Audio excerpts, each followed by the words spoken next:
Pharma city ఎందుకు వచ్చిందండి? Pharma city మా ప్రభుత్వం ఎందుకు వచ్చింది Pharma City? Why do we bring Pharma City at all? Pharma యొక్క ఎక్కువ బిల్డ్ అయింది హైదరాబాద్. చాలా ఇబ్బడి ముగ్గడిగా కంపెనీలు వచ్చినాయి ఇక్కడ. అసలు 1/3 వరల్డ్కు మన జినోమ్ వ్యాలీ నుంచే వ్యాక్సిన్ సప్లై అవుతుంది ఇవాళ. అయితే ఏమవుతుంది, ఆ రసాయనిక వ్యర్థాలు ఏవైతే ఉంటాయో అవి కొద్ది కారకాలు ఉంటాయి, ఇబ్బందులు కలిగిస్తాయి. మన హుస్సేన్ సాగరే కాలుష్యమయమైపోయి గబ్బు వాసన వచ్చే పరిస్థితి ఉండేది, మనం అందరం కూడా చూసినాం. దీని నుంచి ఈ హైదరాబాద్ బయటపడాలి. ఫార్మా వదులుకుందామా? వదులుకోవద్దు. లార్జర్ ఇంట్రెస్ట్లో ఫ్యూచర్ దృష్ట్యా ఫార్మాను కాపాడుకోవాలి, ఆ ఎక్కువ పోనీయద్దు. ప్లస్ ఈ కాలుష్య భారం నుంచి ప్రజలను రక్షించుకోవాలి. ఎట్లా అంటే ZLB అని వచ్చింది, జీరో లిక్విడ్ బేస్ అని. ఆ డిశ్చార్జ్ ఏదైతే ఉంటుందో దాన్ని మొత్తం జీరో లిక్విడ్ చేస్తారు.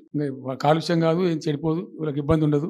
అది ఇంటర్నేషనల్ లెవెల్లో సక్సెస్ఫుల్గా ఉంది, సక్సెస్ఫుల్గా జరుగుతుంది. అయితే మనం ఆ సిస్టమ్ పెట్టుకోవచ్చు కదా అని చెప్పి ఫార్మా ఇండస్ట్రీ తెచ్చినాం. 2 హెలికాప్టర్లు తీసుకొని ఆ ఫార్మా బిజినెస్ మెన్ ఏవైతే ఉంటారో వాళ్ళని నేనే స్వయంగా పెట్టుకుని పోయి ఆ ముచ్చర్ల కాడ పోయి తీసుకుపోయి చూపించి ఈ ప్లేస్ బాగుంటుంది కదా అంటే బాగుంటుందని చెప్తే దాన్ని ఫైనల్ చేసి చాలా కష్టపడి 5-6 సంవత్సరాలు పర్సూ చేసి రైతాంగంతో ఘర్షణ పడకుండా ఒక 20,000 ఎకరాలు పెట్టుకొని చేస్తే 14,000 ఎకరాల పైచీలు 14,000 acres already acquired by government పెట్టి ఒక IAS అధికారిని పెట్టి దాన్ని ప్రభుత్వ నిఘాలోనే ఈ రసాయనాలు వ్యర్థాలను ఇష్టం వచ్చినట్టు పెట్టుబడితట్టు పంపకుండా ఆ నియంత్రణలో జరగాలని చెప్పి పెట్టుకున్నది ఫార్మాసిటీ. పద్ధతి పెట్టుకుని దాన్ని ఒక సిస్టమేటిక్గా చేసినాం. చేస్తే ఇప్పుడు దాన్ని ఏందండి దందా?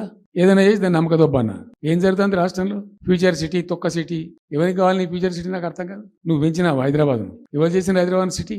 ఇంత వైబ్రాంట్ సిటీ ఎక్కడికి వచ్చింది? సో ఇంత మహానగరం నిర్మితమైంది. ఈ నగరం యొక్క భవిష్యత్తును దృష్టిలో పెట్టుకుని పెట్టిందే ఫార్మాసిటీ. ఈ సిటీ మొత్తం గబ్బులు వేసిపోవాలి ఇక్కడ దాంతో నువ్వు తీసుకుపోయాలి ఫ్యూచర్ సిటీ, తొక్క సిటీ. ఏందన్నట్టు ఇది? అన్ని దిక్కుమాలిన పాలసీలు, రియల్ ఎస్టేట్ బ్రోకర్ దందా తప్పితే ఇంకోటి లేదు. అన్నీ కనబడతాయి మనకు.